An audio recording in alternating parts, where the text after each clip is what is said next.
Yeah, we'll see what this game brings to the scene right now as it loads up into picks and bans. Gambit Gaming taking on ROCCAT. Yeah, and in this particular matchup, it's going to be Gambit that's on the hot streak. They are the favorites by a large margin, 6-0, undefeated. If they pick up a win against ROCCAT, it will be 7-0. And traditionally, seeing Assassins banned against Nuke, that's no surprise. Yeah. On the other side, Gambit, they have an assassin of their own. Betsy has just had a monster performance. 2 games out of the 3 he's been on this squad. We will see how that goes this game. Caston, Nidalee taken off the board for ROCCAT on their side. Gambit taking their time with the last one. So we'll see if they want to go for a first pick Zed. It's something that we have seen a few times. It is something that Betsy performed on very well yesterday. And I was quite impressed with how he carried himself on that champion, despite having a few questionable engages here and there. But overall, it was very well played. We did also see Morgana, very high priority for Gambit. They first picked it against Copenhagen Wolves yesterday in a game that Gambit ended up coming out ahead. And with the 2 jungle bans, it also makes some questions. What do they want to run in the jungle? You do still have, a few available, but the top tier picks of Jarvan and Rek'Sai taken off. Yeah, some confidence here from Gambit in their temp mid laner, though. That is another Zed first pickup there. Zed 5-1-7 Betsy had that game yesterday. I mean, a huge performance for him. And they are trusting. Why not? I mean, when Betsy's been on Assassin, Ari last week and Zed yesterday, it has been very impressive.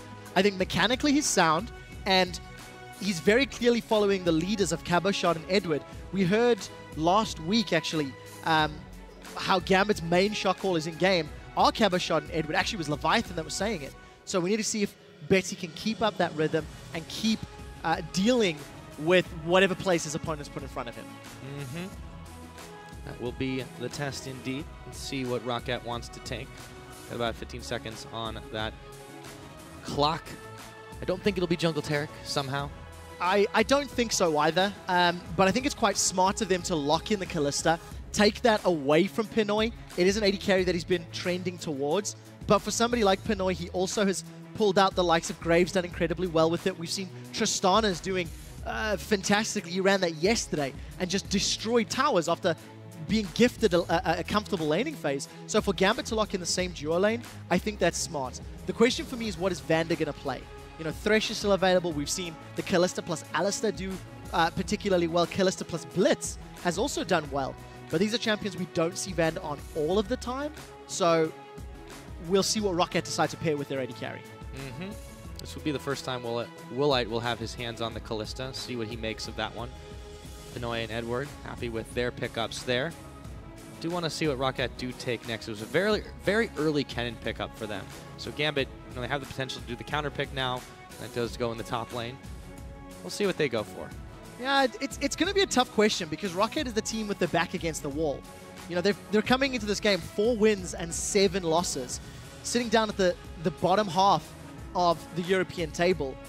Very, very risky position to be in, because if they don't crack the top 6, they may find themselves in the promotion tournament, which for a team with all of this expectation is shocking. After 6 weeks of games, ROCCAT has been underperforming for so long, we can no longer actually call them a top-tier team on the stage. Everybody keeps talking about them. All of the coaches say how good ROCCAT are in scrims and how individually talented they are. Unfortunately, they just continually disappoint, and they need to figure out how to fix it. We do see Nuke locking in that Ezreal. Double AD. I don't know. I don't think ROCCAT did well enough with their double AD last week when they ran it. They floundered a little, and with Janna available as a very good disengage support, ROCCAT are going to go for the engage route, Kennen plus Annie plus this double AD. It hasn't worked for many other teams. We'll see if it can work for them today. Yeah, they're certainly going to try it now. Of course, we did mention the Tristana Morgana lane. Cabochard can still do this top lane Morgana. It's still an option here. We'll see what they do decide to go with. If they want to take something different for support. Oh, I'm so happy you mentioned that, because Cabochard has actually been doing probably the best on top lane Morgana here in Europe.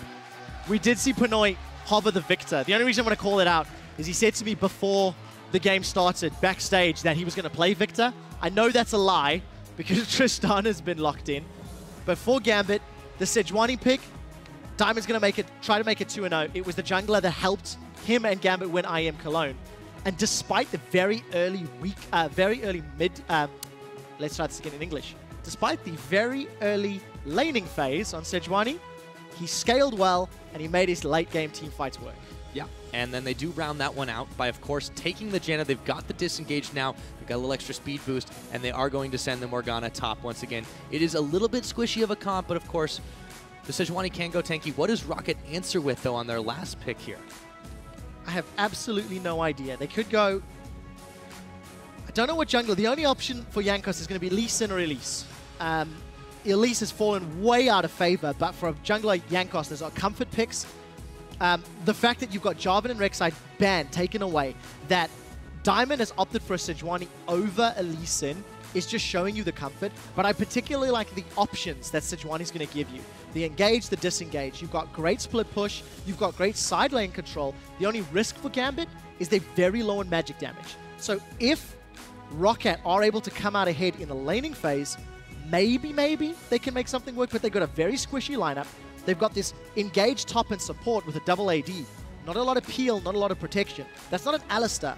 So the Kalista Alistar worked for Fnatic because Yellowstar could peel and knock people away. And he's not going to offer that same level of disengage. So for ROCCAT, they have to be so careful with their positioning. They can't afford to get flanked. And if they do, the damage dealers on Gambit will take them out.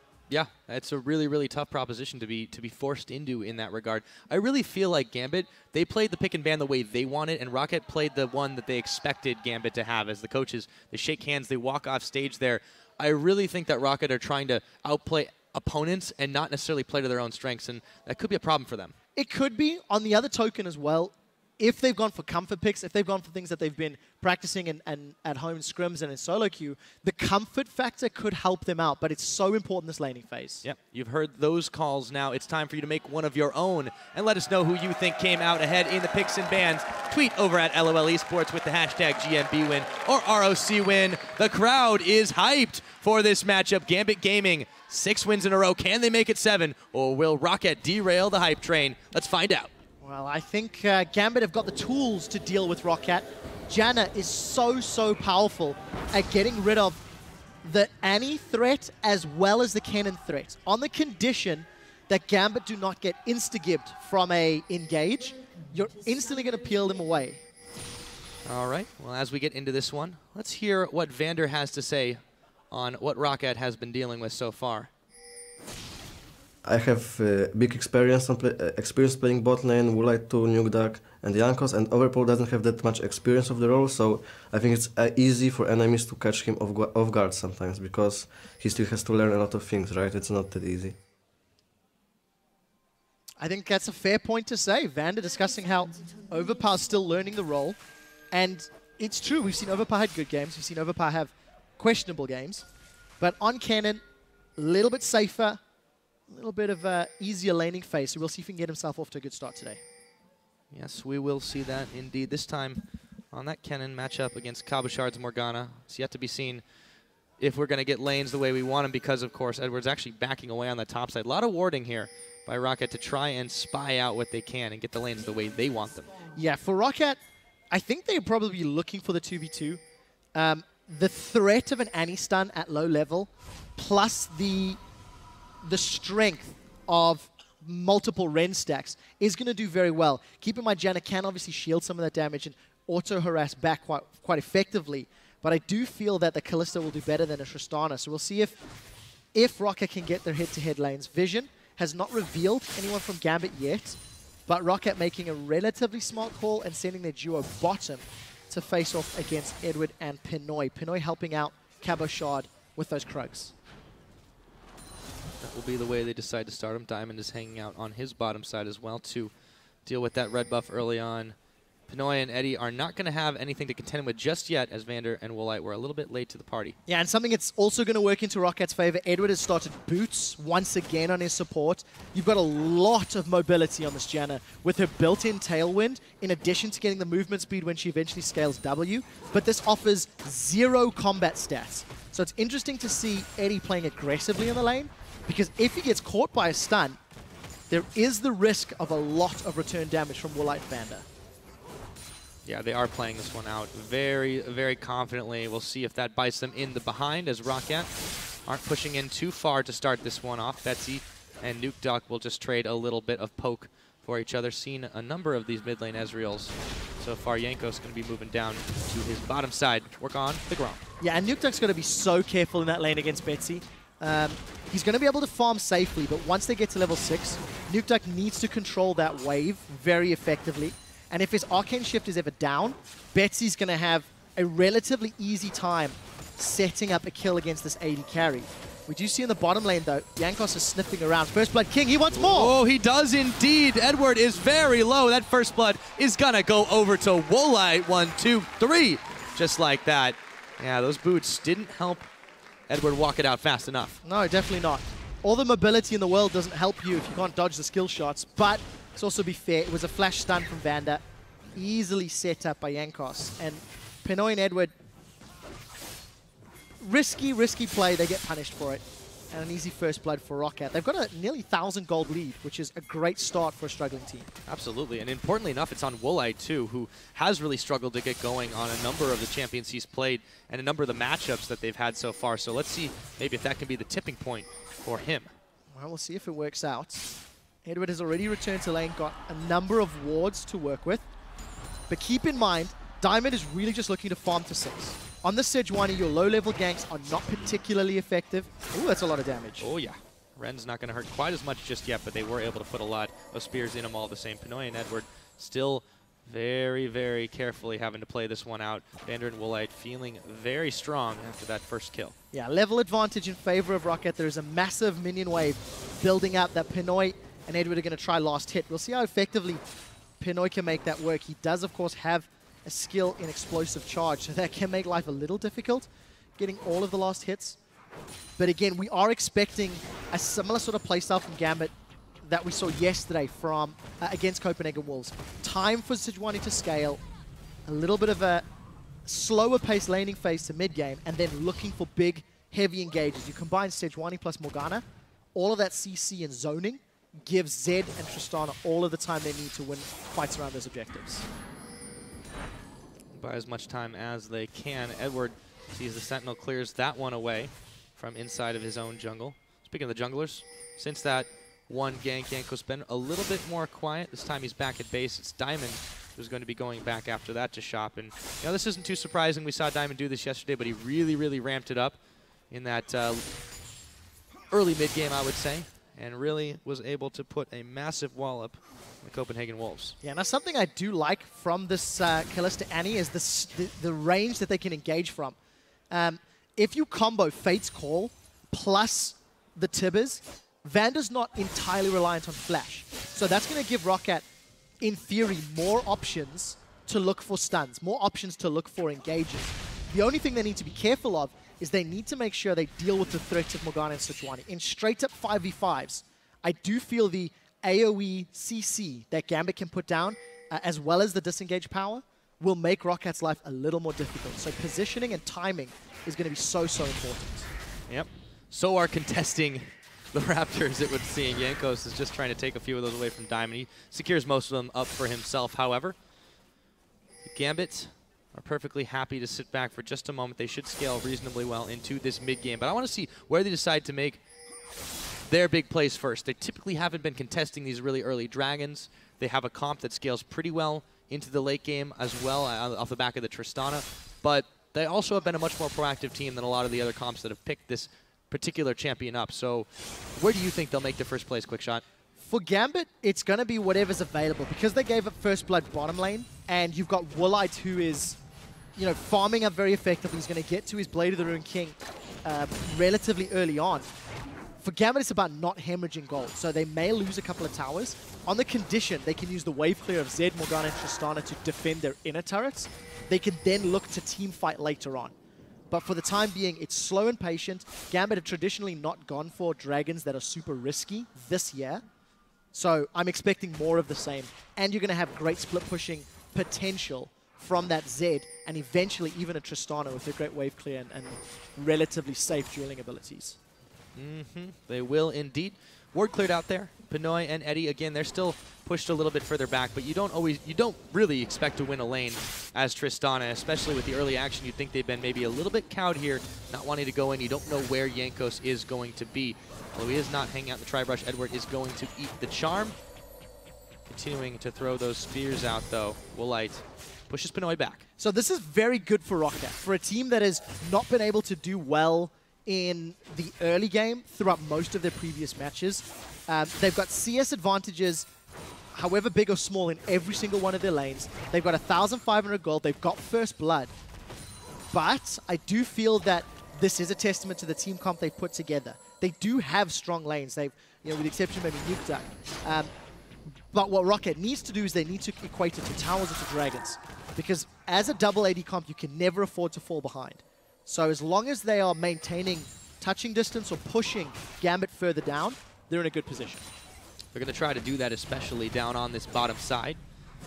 Ender Woolite again. They don't want to get too close to eat too much damage from Pinoy, but they're trying to keep him from farming up as much as possible. We haven't talked too much about this top lane. It's been a very quiet affair. And in the middle, of course, Nukeduck just trying to play the survival game while he stacks up his tier. Yeah, and of course, he's going to be able to farm with Mystic Shots, so should be able to keep Betsy at arm's reach, keep him out of range. The fact that Betsy had to deal with the Vander gank a few minutes ago, still does not have flash available, is also making sure that Nukeduck is not really under threat of being dove. When these pro players don't have that flash available, they tend to play so much safer in lane. I do want to touch on the fact that Diamond does have access to his ultimate, so we need to see where he decides to throw that Glacial Prison down. There's a lot of kill potential in all of the lanes. You can combo the CC top, the damage middle, and the knockups bottom. But Diamond needs to find an opportunity. It may be bottom because Woolite has been pushing quite aggressively. Now, knowing Diamond, he will pick a place and have an impact. He is being pinged out right now by ROCCAT, though, as he tries to get a little bit of vision secured up on this bottom side. Let's take a look at the fan vote. According to you guys at home, 62% of you are saying that Gambit is going to win this game, but ROCCAT Nation still holding firm, 38. Probably a bit closer than we might have expected, just given the fact that ROCCAT's performances have been pretty hit or miss. Yeah, I think that's fair. Still a lot of believers in the ROCCAT squad, and the potential is there, but unfortunately it's not showing through. The one thing I do want to touch on is just some of the items from Gambit. Moby Boots picked up for Diamond ahead of completing his jungle item enchantment, and Edward still does not have any GP10 items. The longer he takes before picking that up, obviously the further behind he puts himself from Vander's Annie. So we do need to keep an eye on the gold differences as the game progresses, but at 10 minutes, ROCCAT's double AD comp is farming well. They've got their small leads, and with some vision in Gambit's jungle, ROCCAT may try to set themselves up for an early dragon. They will indeed. Jankos, fortunately, wasn't able to connect the Sonic Wave on the Scuttle Crab. He's going to take it down all the same, but they do have a lot of people in this area to try and start off this dragon if they want it. They're going to take their time about it, however. Again, ROCCAT, another one of those more risk-averse teams, if you will. Risk-averse is a great way of putting it. Yesterday, ROCCAT just simply gave up far too many dragons that they lost the game. You can feel they've definitely learned from it. All of those vision wards placed down, stealth wards rather, is going to allow ROCCAT to make a play on the dragon if and when they feel they've got the advantage. It is now, but there is a ward here from Gambit. The problem is Diamond is very, very far away. So Diamond most likely going to give this one, Gambit rather, going to give this one up uncontested. And ROCCAT, again, they're doing everything right. They don't have pressure on towers, but it's not necessarily the end of the world. They're looking for item breakpoints, and then they can group up and really hammer down towers quickly with two AD carries. Oop. Powell was able to rush his way away from the Dark Binding. Yeah, again, we haven't really touched too much on this top side. It's just a pair of needlessly large rods, really, for the two of them. It's been kind of a farm fest in that regard, and the junglers haven't gotten involved. And why would you really? And, of course, as I say, Diamond is going to start moving up there. They're pinging out to see if they want to try to burn something on Overpow. Diamond, they know there's no vision here because there's a pink ward. He's going to take his time about it, and he's actually bringing some friends to the party here. Edward on the roam as well. Let's see if they can get him caught under the tower. Here comes Diamond, reveals himself. Overpow going to burn his flash right away. Here comes the big Koro. And they're going to go and throw the Glacial Prison. Oh, the minion was able to block out the Dark Binding. Overpow, they've committed so much to this, but they really want to pick up the cannon, and Diamond does. So Gambit commits a lot of resources to that kill. Does it get them a tower, and what does it cost them? The rest of ROCCAT are responding down on the bottom lane. Pinoy may be in trouble if he sticks around, but wisely, he's backing. So Gambit get themselves on the board, and they should trade towers here. It looks like Cabochard is pushing, so we'll quickly track on who gets those objectives down. He's denying the minions too. That's a good move from Cabochard. So Gambit, they get the tower trade, they get the 1 kill. Trade in their favor just slightly. So yeah, even as far as towers are concerned, the additional kill means ROCCAT obviously come out in a better position. The problem that Gambit have, Pinoy's going to take longer to scale up. He's down 30 CS to his opposite number. Blade of the Rune King is already finished for Woolite. Manamune has been finished for a few minutes of stacking for Nuke Duck. And Overpower's going to be working his way towards this Hourglass. He's only got a few hundred gold to farm before he completes it. So from an item standpoint and from a damage standpoint, ROCCAT are in a pretty good position. We still do not see a jungle enchantment upgrade for Diamond, so keep that in mind. Interesting itemization, still no GP10 for Edward either. Going to be relying on Janna's utility and the vision from Sidestone. Yeah, they're really prioritizing that Sidestone vision that they get out there. And a lot of pink wards scattered around the map as well. If you take a look throughout the respective jungles and the rivers, both teams just trying to keep an eye on what the other's doing at all times. 14 minutes into this game, not too much of a gold lead. Betsy now going to jump on a Nuke Duck, but Vander is there. The Tibbers is down, and Betsy just gets blown up. Yeah, that was really well played. Betsy may have been wanting to go Uh-oh, Diamond! He could be in some trouble here. Actually, I think he's going to be okay. A little bit tanky with the Poro. Yeah, so I really like how reactive Vander was. He saw Betsy go back to the clone. I think Betsy was toying with the idea of going aggressive on Nuke Duck, and that instantly regretted that decision. So ROCCAT, second kill on the board. Sentinel is not going to spot Pinoy and Edward, but Edward needs to land a knock-up from that Howling Gale. If he doesn't, there's obviously no threat of a kill. They're going in. Yeah, there's the jump up. They took a tower in the middle, but now they could be in some trouble. Woolite, explosive charges on, but the teleport now finished. Overpow is actually going to rush his way. But, oh, he gets pushed back, excuse me, and pushed back again. So between the Monsoon and the Buster Shot, they don't want Overpow to get anywhere near that duo lane. That is a perfect example of how Gambit should be able to win team fights as the game progresses. The disengage tools that Gambit have available with just those two champions is great, but you can still use Sejuani Ultimate, you can still use Morgana Ultimate. So Gambit actually have a team comp that can deal with ROCCAT very effectively. They just need to put themselves in a good position. We're 15 minutes in. They're down 1 tower, but they're still only 1,500 gold. So I think for Gambit, the potential to claw back the gold deficit and gain control of the game is definitely going to be available to them on the condition they use their disengage correctly. Because Overpower, he can't get damage through this Slicing Maelstrom if he's knocked away. So a single Buster Shot, you can save that for him every team fight, deal with Lee Sin or Annie who are going to be flashing in, and if all of that goes belly up, then you hit the Monsoon.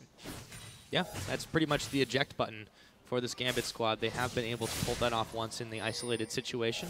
Weren't able to grab the kill on Woolite. However, still playing it out relatively safe, only down about 1,500 gold.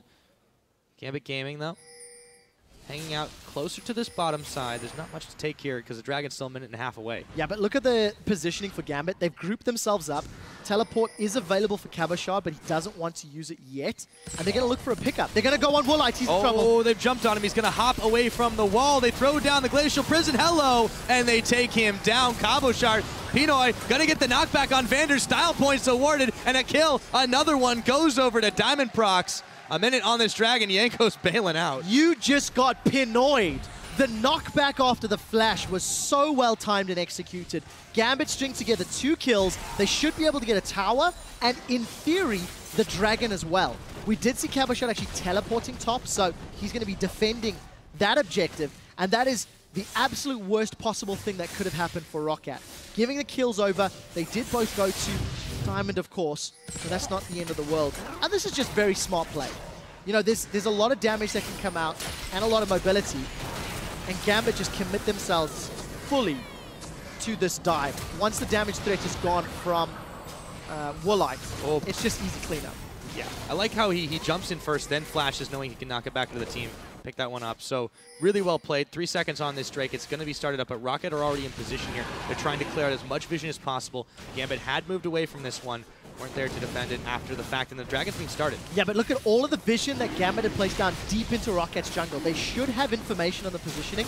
They do, however, get themselves caught out. So deciding not to pick the fight, it's not the end of the world. We have seen teams give up Dragons as long as they can get presence elsewhere on the map. And look at what Gambit have done. They've pushed into the top tower. There's vision in the blue side jungle, red side jungle. Gambit have got tools to create a series of plays, despite the fact they gave up Dragon, but they need to make use of the vision. It's what Giants did not do earlier today. So let's keep our eyes on what Gambit decide to do with the information they'll have ahead of them. ROCCAT themselves have been trying to keep quite a lot of vision in this game. Betsy down on the bottom side, waiting in the brush ever so patiently, but there are so many members of ROCCAT here. He may want to just stay hidden. He's actually going to bail out, get to the safety of the tower shield, clear the waves as they don't want to press on in with the Zed. Don't know where the rest of them are just yet. No, not this time around. We did see the minions moving towards Betsy, so he's actually going to clear that ward out. No trinket upgrades yet for either team. And that gold lead that ROCCAT have built up, obviously all gone. You see a few minutes ago that they would pick themselves up that ancient coin. It's pretty delayed though. Only earned himself 0 gold thus far. Yeah. So from the looted minions rather. But again, adding to the engage and the disengage. Once that eventually becomes the movement speed increase for his team, it's just going to allow Sejuani, Morgana, Tristana to get in, to get out, and to deal with the threats of ROCCAT. I'm still not 100% convinced in this double AD comp from ROCCAT, but Febevan said earlier, if you can complete your Mirror Mana and Trinity Force by around 18 to 22 minutes, you just have the most damage in the game. Quoting verbatim. Yeah, that's definitely not a bad thing to have on your side. So ROCCAT using that True Shot Barrage again, clearing the wave out in the middle. Now Gambit focusing a little top heavy between Cabochard and Diamond to push in the wave. Look for the second tier top turret. It is 2-2 that tower score. Not quite 20 minutes into the game, so Baron hasn't come up yet, but there's a lot of vision for Gambit, lit up like a Christmas tree in that river to make sure they know exactly when it happens. Yeah, and you know, just Cabochard keeps pushing. The wards from Gambit timed out on the bottom half of the map, and Gambit did not push there. Betsy did not engage when Warlight and Vander were pushing the wave out, and as a team, there's no tower to fight for Gambit on the bottom half. There's no dragon to fight for, so why risk it? Why go on that area? Cabochard is playing this sort of split push Morgana, and he has all of the vision to his advantage, and that's why you're seeing Diamond in the top half. I'd like to see Sejuani, Diamond Prox rather, move to support the rest of Gambit, and they can put some pressure on this mid tower. If and when ROCCAT respond, it allows Gambit to transition top and use the vision. Right now, there's no wave clear. This should be an easy kill. Yeah, no, this is nice to be able to push in the tower, but they do back off away from it. They see enough of the members of ROCCAT starting to collapse around. However, they've all bailed away from the bottom side, so now Betsy should be able to push in, but he wants to have the call of his team here, see if they want to go for a flank. I don't know. Pinoy's not here. This is going to be kind of a tricky situation. It's so weird. Gambit don't have the vision on this half of the map, and they decide to push into it. It's a little weird. Oh, that was stolen. Oh, Betsy. Wow, that's not the first time he's done that either. We saw a few fancy moves yesterday. Yeah, well played again. Who needs Smite? No, definitely not. And that's a good pickup, especially because of the fact that Nukeduck wants to be spamming those abilities with Ezreal over and over and over. So not only is it obviously beneficial for Betsy's split push strategy, it's weakening Nukeduck's overall power. I still think it's a little odd from Gambit. They had a great push up middle, and they decided to go bottom. Yes, Betsy was split pushing, but there was no vision to work with. And all of those wards that Gambit had invested in the top half of the map have now started to time out and disappear. So yes, there are sight stones, and it wasn't all gold investment, but not necessarily using the tools that they had put in place to push the map. So ROCCAT covering the cleanup duty on the bottom side, but they were denied that blue buff. Still a little bit behind in the gold game now, as Gambit have come up ahead of them by about 800 approximately. Cabochard clearing out the Tormented Soil.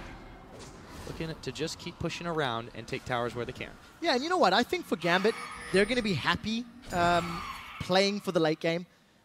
Eventually, it's going to get to the point where Diamond's going to have enough armor and most likely going to grab himself a Thorn Mail that he can deal with anybody. Tristana is still going to scale particularly well. She's not necessarily as big a hyper carry as she used to be, but still is going to be able to outrange Kalista, is going to be able to disengage. So for Gambit, the game's playing into their favor, and we are seeing a slightly less impactful ROCCAT than yesterday, but now Betsy's in trouble. Yeah, he could be. He throws down the Death Mark on Jankos. Actually, might be able to get him in just a moment. The Death Mark is going to pop, but not before Jankos takes him down.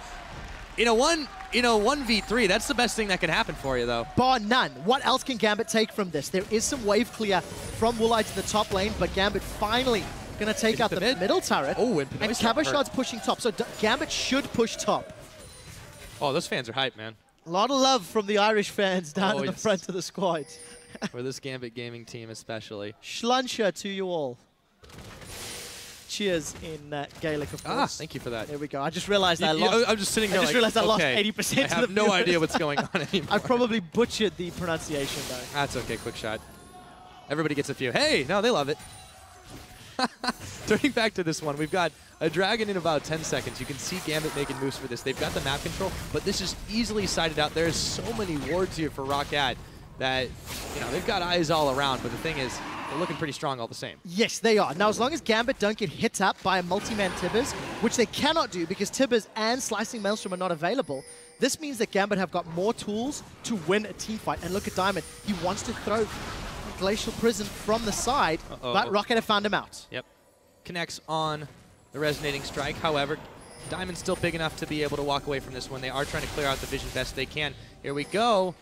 The longer the stall's out, the more time ROCCAT have bought for the Slicing Maelstrom for the Tibbers. So this works into ROCCAT's favor for a team fight. The problem is there is no margin for error. If ROCCAT do not get multi-man ultimates, they cannot win a straight-up fight, and I think they're too late. Yep, the Dragon is going down. The Sentinel's going to spot it. They'll have the timer exactly as they need, but that is a small consolation prize when you compare Gambit picking up their first Dragon of the game. Now about 2,000 gold ahead of ROCCAT here, who have been muscled out of their previous map control. And ROCCAT are just making the same mistakes they did yesterday. Yesterday, they were far too passive against H2K. Today, yes, we saw a gank from Yankos, getting him off to a decent enough start, but it hasn't equated into a massive advantage. Pinoy was down 30 CS at one point, and now he's just marginally ahead of Woolite. So all of the positive plays that ROCCAT had put together from the laning phase are now simply not working off. You've got the Warmog's armor on Diamond. I'm going to assume that's going to be most likely a Thornmail, but if not, even if Diamond decides to go for Frozen Heart for Randius, any of those things is going to work into Gambit's favor to deal with all of the AD threats that ROCCAT have put together. Yeah, this is a little bit troubling for ROCCAT. It's not just yesterday that they made those mistakes. I mean, this has been symptomatic of a lot of their losses in this split so far, and you know, it seems like when you're making the same mistakes again and again, if you're even aware of what's really the core issue here, they're going to try to push on the top. But Gambit Gaming are just there to defend. They're covering their bases quite well. Yeah, take a look at the goal difference over time. ROCCAT's first 15 minutes growing to 3,000 gold lead. It has been equaled and nullified over the last 5 to 10 minutes. So very, very smart play from Gambit. Betsy is continually pushing a side lane. Every time ROCCAT try to, apply pressure on a tower or an objective, Betsy's pulling resources away, and you saw Gambit were defending top. So very smart, very intelligent play. Gambit are playing this one safe and by the numbers, and I'm expecting them to get more aggressive around either the Dragons. Ooh, trying to make it. Yeah, Betsy tried to do it again. Or most likely the top or middle tower, because that's where Gambit have been trending over towards the red side jungle of ROCCAT. It also makes sense against 280 carries to sort of deny that red buff. I like you said it by the numbers, too. I think that really does speak to Gambit's versatility, because they can go in and create chaos. They can make some crazy plays that keep you guessing and scratching your head, but they can also play very standard, and that seems to be a way to beat ROCCAT. Yeah, ROCCAT, there's a lot of ways to beat ROCCAT. That's a fair point. That's a fair point. Unfortunately, 4-7 in the league, Gambit on a 6-game winning streak. And, something that just sort of occurred to me. I don't feel like you can ban Gambit out. I feel like if you think about Gambit as a team, maybe Betsy is, really focused on certain assassins, but he's doing fine in the 4 games we've watched. Every other role has just got a plethora of champions they can pick from. And in their last 2 weeks of games, Gambit have just performed exceptionally on every team comp. So it's so difficult to play against a team like this. And now that they've got these items, now that they've got a 3,000 gold lead, it is just a matter of time before Gambit decide to group up in either one of the lanes or try to force a baited team fight around Dragon or Baron. At some point, ROCCAT has to check. And then Gambit is just going to explode with a Sejuani Morgana combo. Yeah, that really is all there is to it, assuming they can execute that one the way that we have seen them be able to time and time again. A lot of wards now, again, littering this bottom for Gambit Gaming, trying to make sure ROCCAT cannot get the jump on them. Neglecting the top side for now, but that's perfectly all right. They've got all the outer turrets, and they're looking for a little bit more. Diamond is going to jump right towards the ward. Not quite enough time to clear it out after the Raptor camp, though. And remember, if anybody invests resources into Betsy, this plays into Gambit's advantage. Betsy has not joined his team for the last 6 or 7 minutes, really.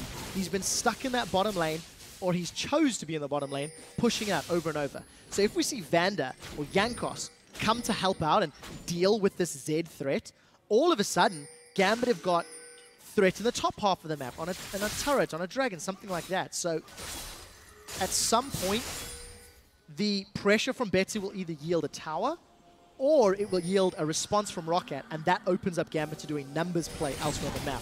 Diamond's going to run into Jankos and Vander. Yes, he is, and there's a teleport on that ward that they weren't able to clear out before the fact. Diamond on the retreat throws down the prison. However, it only catches Jankos, and Diamond is the one who looks like he's going back to base. The Poro falls right over, and ROCCAT take a big kill for themselves. So that's the big risk of having your Zed split push.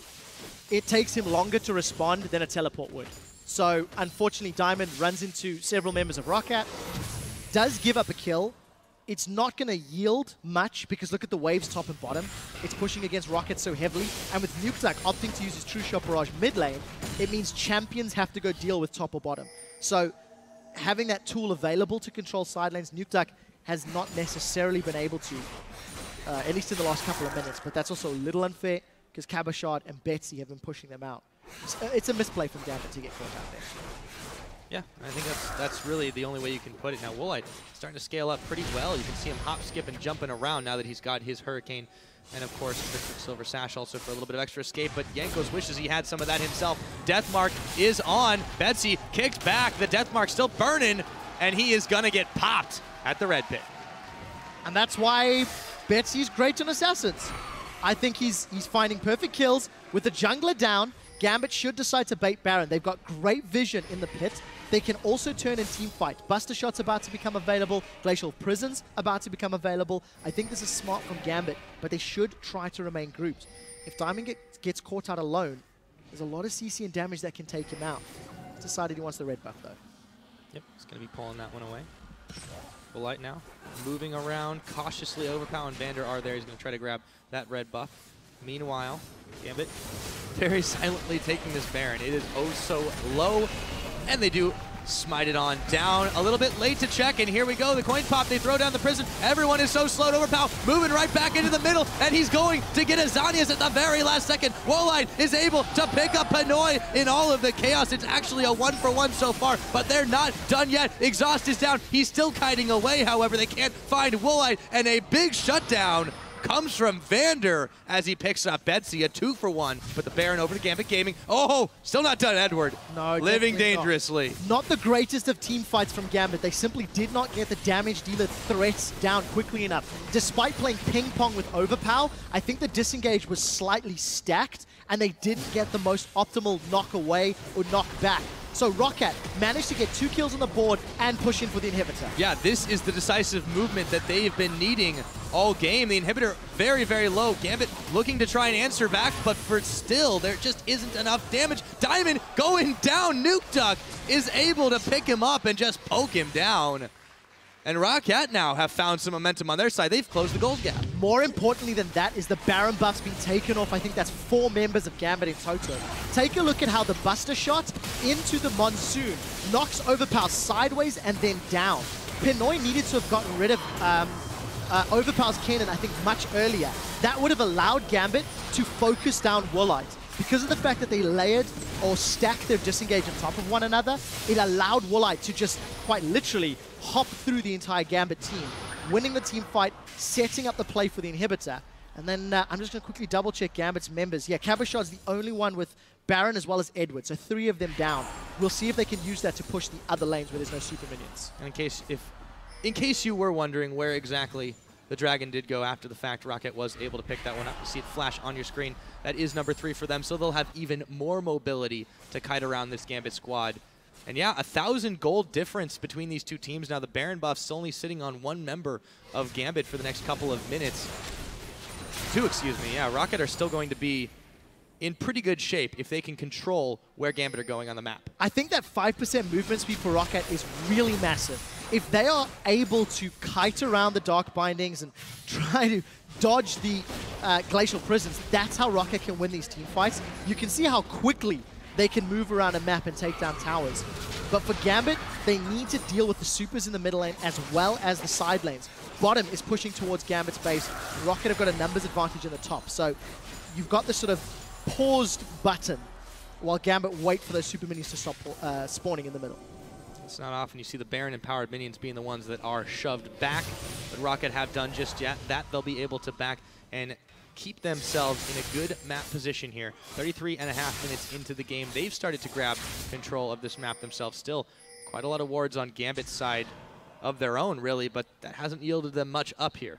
No, not for the time being, but a big pickup from the previous team fights is Diamond completing that Thorn Mail. He got it around 32 minutes. So if Diamond is able to jump onto the front line and try to keep Nukeduck or Woolite busy, it should allow the rest of Gambit to try and focus down one of the AD carries. The problem for Betsy, with 2 QSSs, his options for Deathmark are lower. So for Betsy, he needs time to get multiple auto attacks and multiple spell costs off to take a target down. So we'll see, again, whether or not Betsy can do that. He's 3 for 3, he's managed to burst down a few, but obviously this QSS is going to make life more difficult. Oh yes, they will. And ROCCAT altogether, you know, they've been performing individually well, but I feel like the standout performance has really just been the teamwork here. Now Woolite, can he make his way out of danger? The Buster shot was not enough damage to take him down, and now there is a ROCCAT collapse. Here comes the cannon. Overpower actually going to bail out as the teleport comes in for Gambit Gaming. ROCCAT trying to beat the retreat. Eddie is going to throw down the exhaust. There's another shot there, and there's the bullet. They're slowing him down. Diamond in some trouble. Well, excuse me, he's causing ROCCAT to feel the burn, is what I meant to say. 35 minutes in, Gambit are trying to push this one back. ROCCAT are going to have to back away for the time being. They've got a small minion wave here, though. Yeah, but look how quickly this tower's going to drop. We saw this from Pinoy earlier. Explosive charge, a couple of auto attacks, and boom, tower secured. Yes, Woolite was able to survive the engage from Pinoy a moment or two ago, the QSS removing the debuff of that bomb, but it doesn't matter because Gambit got the objective. They did push down the tower. They should be able to tank this one up. Again, explosive charge plus auto attacks. That'll be most of the HP, but it's not going to be enough to kill it. Not quite that. So Overpow is going to, with the rest of the team, force Gambit back. As tanky as Diamond was, they've got to deal now with these minions that are pushing in the middle. They completely sidestepped them and just cut the corner to try and take down that tower, but now they have to pay the price for it. ROCCAT going to grab some more of that map control back for themselves. This game is still oh so close, Quick Shot. It really, really is, but I do still feel that if Gambit can get another team fight that goes in their favor, that is how they're going to just win this game out. The problem that Gambit had, and the reason that they're now lacking control, is again because Pinoy and Edward stacked up their disengage. They stacked up their knockaway. So Pinoy's just going to have a faster trigger finger to get rid of Overpower before he can get that slicing maelstrom into the middle of the team. And of course, once they can get rid of him, the rest of Gambit has to jump onto Nukeduck or Woolite. ROCCAT are trying to force the issue here in the top side, but this time Gambit are ready. That wave clear just too strong, and they're going to back away disappointed. Yeah, the biggest problem that Gambit's also going to face going forward is their limited vision in the jungle or around Baron or Dragon. With a minute for Baron, a minute 20 for Dragon, ROCCAT actually have the opportunity to play the baiting game. Gambit, they do have 2 oracles. You can see they realize they have to face check their opponents, and they don't have vision control. So I really like 2 blue trinkets, and that's going to allow Gambit to negate their limited or their lacking vision. And every time Gambit are pushing these waves out, I feel they have to have wards in the inventory. There's still slots available, and I'd like to see them placing more wards down. Otherwise, they run the risk of getting caught out. Yeah, even with that double sidestone, investing in wards is never a bad idea.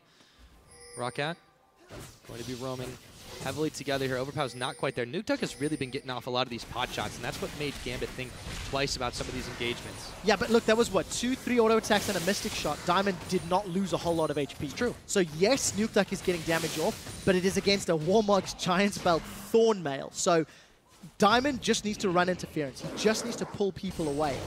Vision is being cleared out around Baron, which is just about to spawn. And if ROCCAT were to start it, it's no longer a 50-50 smite when you have Kalista on your team. That's true. So if ROCCAT play the aggressive Baron bait, they're in a 70-30 Baron scenario if you can stack your smite plus Rend together.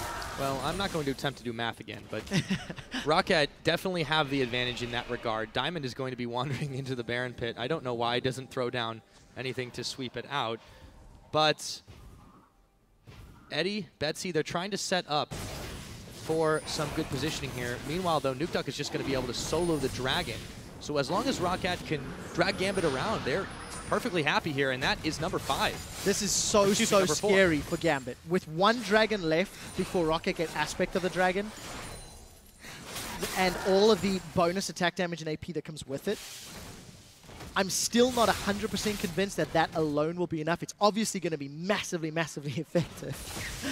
But for ROCCAT, their very temperamental team fight is still going to be at risk. But you notice Gambit, they are pushing the waves out. They're doing a better job at getting vision down. Baron is now once again in control from Gambit. And with the minion wave top, and the fact that Nukeduck went up to deal with it personally, it just allowed Gambit to sneak a tower.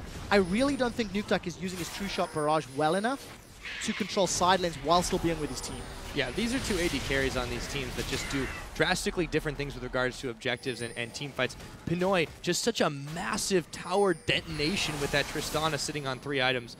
And on the other hand, you know, Woolite, he's been dancing around in these fights, but when they two come to a head, I think it's going to be really, really explosive. Yeah, the problem Gambit has, if they play this Baron bait game, they are the ones that are going to struggle. Minions top and bottom are pushing against the Gambit base, and there's only a limited amount of time before those minions will start dealing huge amount of damage. Gambit, they're trying to play with vision. They're trying to prevent ROCCAT starting Baron because of the threat of that Kalista. And Dark Bind does connect, but Jankos manages to safeguard away. Yeah, he was knocked up. He was pushed back after all of that one. So Gambit Gaming still trying to force their way around this map. However, they've got to deal with the minions on the bottom side. That's a big wave building up. Yeah, and they're doing the right thing. They're sending the guy with teleports. The reason Gambit lost the Baron fight, or the red buff fight earlier, when Diamond was caught, was because of the fact that Betsy on Zed was doing it. What we've seen over the last, let's call it 12 minutes, Betsy has not been split pushing. He's been sticking with his team because he needs to have the damage down. He needs to be involved in the fight. And it's Cabochard with his teleport that's clearing out the wave. Now Gambit should start playing the Baron bait. Now they should start trying to get control of that area. We'll see if they can do that undetected. It's going to be hard. A lot of ROCCAT vision covering that area. And speaking of vision, I really like that when they've been pink warding it, they've also been placing the green ward down. Normally, you don't always see it, but this time Diamond was prepared for it. Yeah, keep in mind, Gambit do not have Pinoy with them. So for ROCCAT to win a team fight, they need 2 things to happen. One of 2 things to happen. Either get rid of Betsy or Pinoy's damage very early with a Fate's Call, Annie, plus True Shot Barrage damage. You can combo those or, you know, get some auto attacks from Woolite. Or find a way to get Overpower into the middle of the team. Right now it's Gambit. They want to start the fight. Remember, Pinoy and Cabochard are still going to be late as they were just regrouping. And the stalemate is happening because ROCCAT cannot start team fights. They don't really want to against a very good 5v5 team of Gambit with all a disengage. Yep, that is in fact the trouble. So we'll take the safe route this time. It's just going to be wave clears back and forth. Pinoy trying to take a few pot shots where he can. And the ward wars have really been the story of this Baron side of the map, trying to clear it out back and forth. Cabochard will clear out another one. They're actually going to go ahead and start this Baron. This is really risky, but if they don't side it out, this could go over very well for Gambit. Yeah, keep in mind, if ROCCAT group up, the disengage and team fight from Gambit could be strong if they get a multi-man CC. You can see that Diamond is looking for a Glacial Prison to connect with. But so scared of the damage, so scared of what Nukeduck and Woolite can put out. I'd love to find out how many wards have been killed on both sides, because there's been significantly more of ward vision battles than anything else. Yeah. I mean, we're approaching 6 items. It's going to tell the story of it. You know, you won't have as many wards to play with after that point, especially considering we're not seeing any of those upgraded green trinkets. So you're not going to get that discount Sightstone, as Deficio likes to refer to them. It's just going to be relying on the Sightstones and what you still have in your inventories.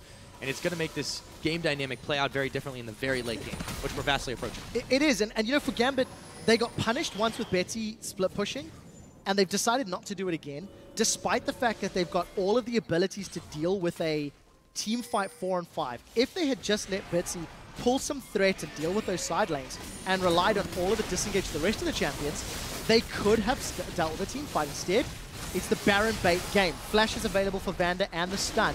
This could come down to a 50-50 smite. They're going in! Well, you mentioned that has not necessarily always been the way to do it. It's going to get picked up, but Betsy had to secure that one. Yanko's burning away, but he finally is able to live after they just knock him away. And Gambit, by the skin of their teeth, pick up the Baron, get out alive. Yeah, the AD carries from ROCCAT did not necessarily commit fully to that fight. Yankos, he pulled Betsy away. It was actually Betsy that got the last hit, I believe, right near the end. But what can Gambit do with Baron? This is the second time they've got it.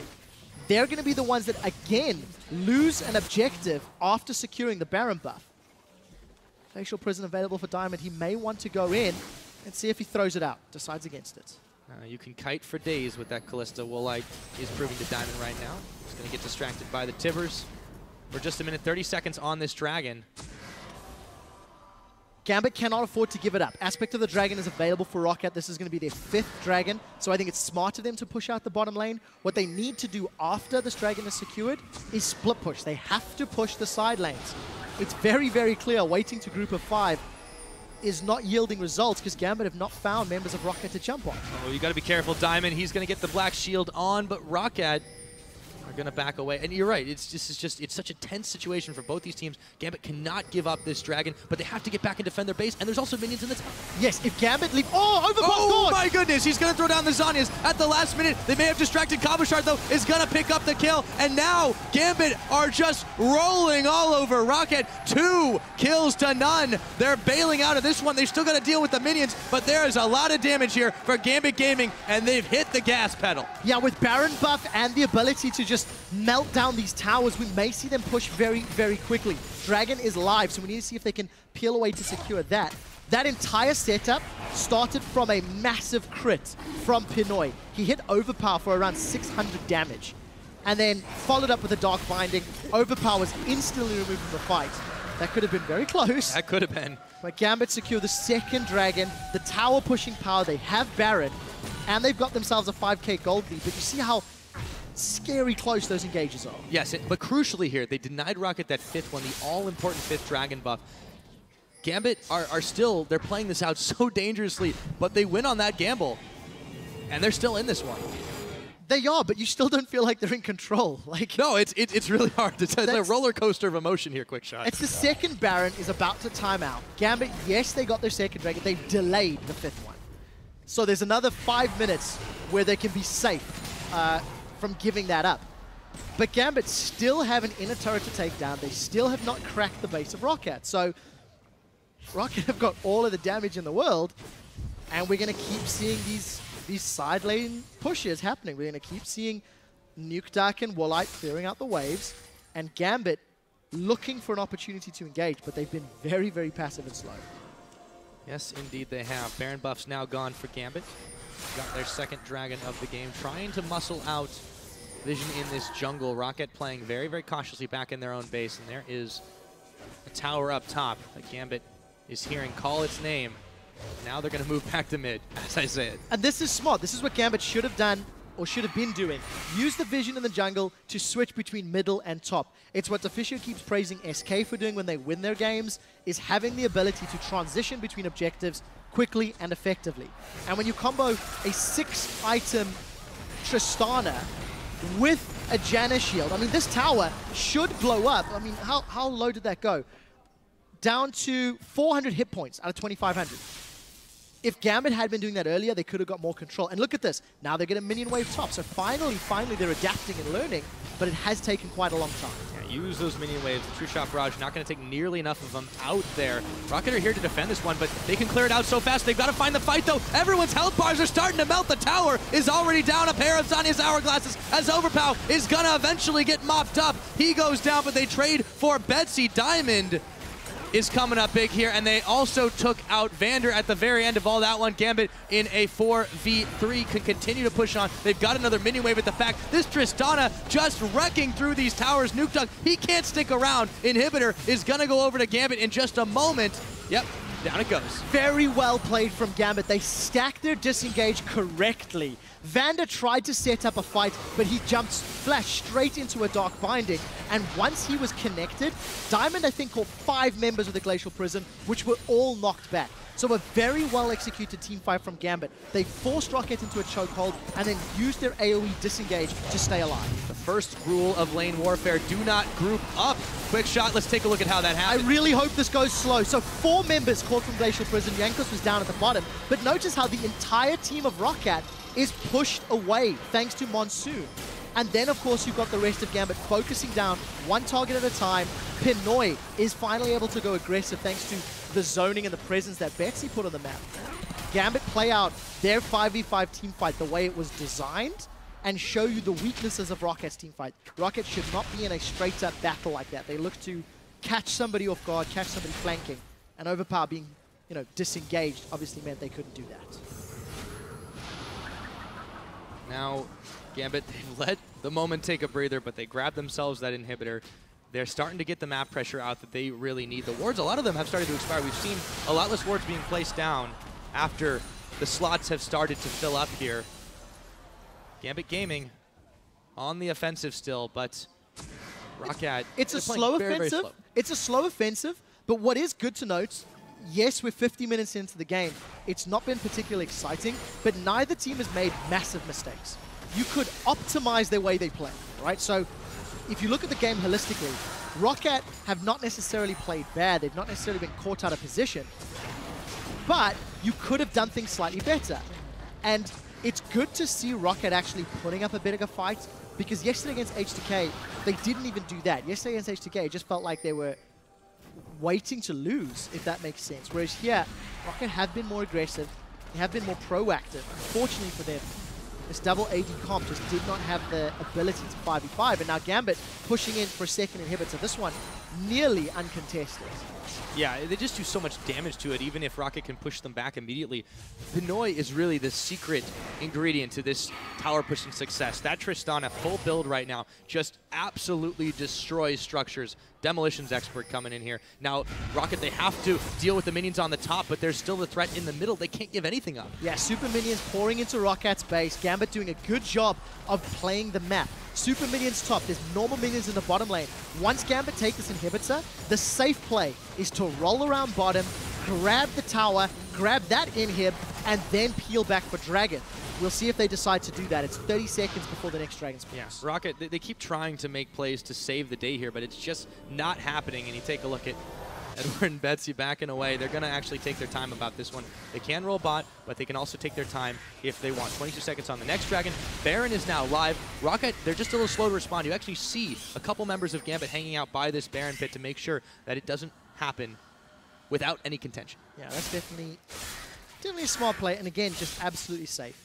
Don't run the risk of getting taken out with an exposed inhibitor at 50 minutes. One bad team fight costs the entire game. GA is picked up for Betsy. Super minions in 2 lanes. ROCCAT are going for broke. They want Aspect of the Dragon. They absolutely need it at this point to save the day, but they're not going to get it. Diamond stealing away the buff. ROCCAT in so much trouble right now. Gambit Gaming, they are trying to run the play, but no one for ROCCAT has actually gone down just yet. Cabochard, Betsy, they've gone down. Nuke Duck is going to be the one. However, they have to get back and defend their base. Vander, he's going down a double kill. Pinoy getting the reset, going so low. Oh, a triple kill. Oh my goodness, not quite the quadra. It's gonna go over to Diamond, but still, they get everyone but Overpow looking to end the game right now. Quick shot. Finally, Gambit managed to punish ROCCAT in the Dragon Pit. ROCCAT went for the Desperation Dragon, and they get punished for it. Gambit able to spread and distract all of the ROCCAT members. Overpow is aced. Gambit 7-0. Yes, that is the ring of things. 52 minutes into this game, Gambit Gaming have come up with another win.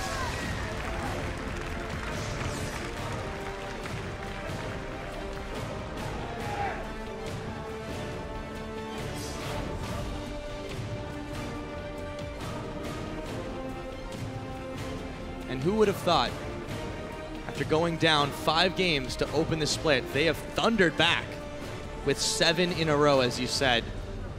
Shaking hands with the team they were able to take down in 52 just there. So 12 games played. ROCCAT find themselves 4-8.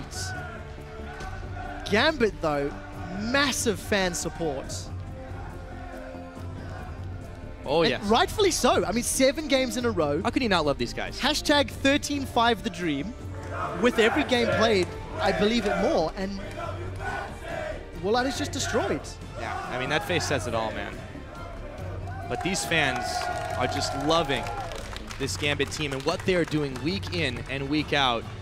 The improvement that we have seen from this squad is just so unreal. Look at that big smile on Leviathan's face. And you know what? It's not a flashy win, but it doesn't need to be. It was intelligent, it was well worked out,